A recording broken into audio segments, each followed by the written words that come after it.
মুসলমান হতে হলে ওই ভণ্ড হুজুরদের সার্টিফিকেট ছাড়া আপনি মুসলমান হতে পারবেন না ভাই, আপনাকেও কাদিয়ানি বানায় দেবে। তাই শহীদ জিয়ার সৈনিকদের বলবো, সামনে নির্বাচন, এই কমিটি হবে আজকে, এরপর ঘরে ঘরে যান। ঘরে ঘরে যেয়ে কি বলবেন?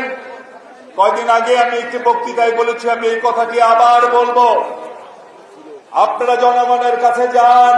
জনগণ আপনাদের বুকে টেনে নেওয়ার জন্য অপেক্ষা করছে।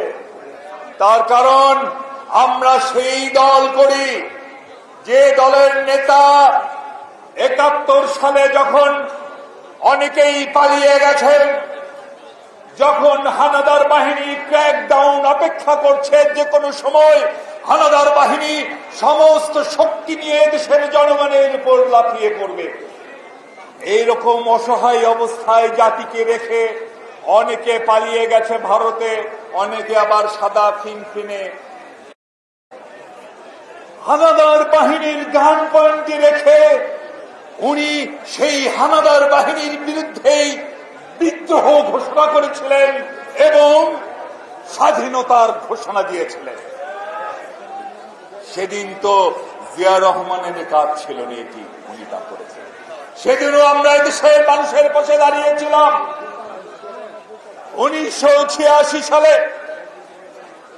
যখন হোসেন মোহাম্মদের সাথে পতনের কাউন্টডাউন শুরু হয়ে গেছে, যে কোনো সময় হোসেন মোহাম্মদের সাথে ঘোষণা দেবেন তিনি পদত্যাগ করবেন, তার পতন নির্বাচন বাংলাদেশে আর হবে না, ঠিক এমনি একটি সময় হাসিনা এবং তার ভ্যানিটি ব্যাগে এই যে আমাদের যে দলটির কথা বললাম, কি দলটা যতবারই সুযোগ পেয়েছে প্রথম লাথি মেরেছে দেশের জনগণকে।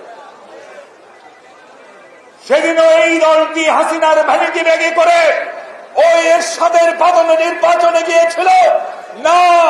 আমাদের দল জনগণের সাথে বেঈমানি সেদিনও করে নাই। রাজপথে ছিলাম, লড়াই করেছি, শহীদের রক্তের সাথে বেঈমানি করিনি, লড়াই করে কিন্তু আমরা এরশাদকে বিদায় করেছিলাম 90 সালে। বেঈমানি করেছি।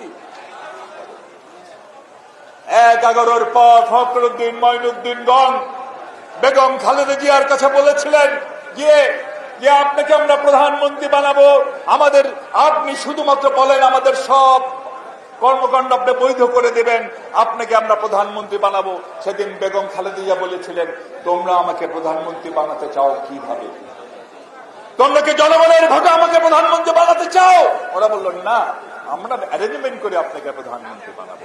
বেগম খালেদা জিয়া সেদিন বলেছেন, আমি বাংলাদেশের জনগণের সাথে কোনদিন বেঈমানি করি নাই, কোনদিন বেঈমানি করব না। তোমরা আমার 2 ছেলেকে আটক করেছ, যদি তোমরা তাকে হত্যা করো তবুও আমি এদেশের জনগণের সাথে বেঈমানি করব না। আমি জনগণের সাথে আছি, জনগণের মাঝেই আমি আমার 2 সন্তানকে খুঁজব। সময় কম। সেদিনও আমরা কিন্তু বেঈমানি করিনি।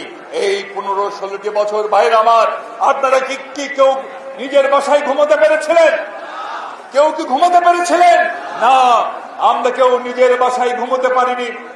আমাদের সন্তান অনেকে আছে, তার বাবার পাশে না ঘুমালে সন্তান ঘুমায় না, রাতে ঘুমায় না। সেই সন্তানকে নির্ঘুম রেখেও আমরা অন্য বাসায় চলে গিয়েছিলাম, পালিয়ে গিয়েছি। আমাদের মাসের পর মাস কারাগারে রাখা হয়েছে, অকথ্য নির্যাতন করা হয়েছে আমাদের উপর দিয়ে। আমি সেদিন একটি মিটিংয়ে আমি আমার একটা নির্মম অভিজ্ঞতার কথা বলেছিলাম। আমি গিয়েছিলাম, আমি একটু ভুল বলেছিলাম সেদিন। আমি সুবর্ণচরের উদাহরণ দিয়েছিলাম, সেটি সুবর্ণচর হবে না, নিঝুম দ্বীপ। আমি নিঝুম দ্বীপে গিয়েছিলাম।